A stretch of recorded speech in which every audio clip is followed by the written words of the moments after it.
विषाक्त छतु खाई गोटे ग्रामर 4टी परिवार 10 जन गुरुतर।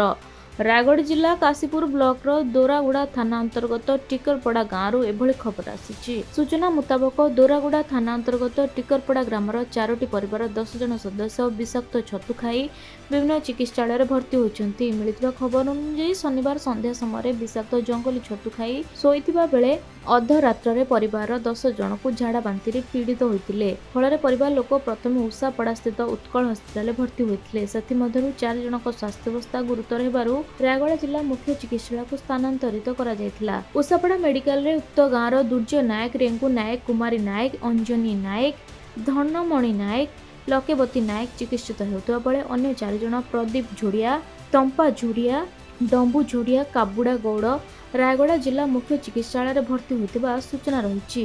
छतु की छतु खाइतला स्वर्गी छतु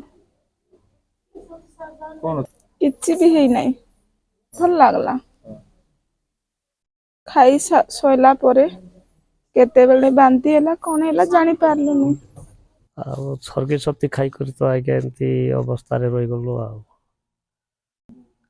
काली संध्या रे किन लागला कोन कोन लागला खाइला परे किछि लागला नै समान खादी खाई कर सोइला टाइम रो तो पेट मन घाटी आनला आ बाती उचाल हे कर सब जक नाना खाना हे गलो जार बाटे से तो पोट मचला पाँच पर हे गलो आ सब 19 जन खाइतलो आमर कुदा न हो ताकर ये करी से जे छती आणु मने ताक मने 11 लोक आमे 7 लोक छतु खाइला सहित शांति ହେଇଛି ଆଉ की छतु खाइतलाटा स्वर्गी छतु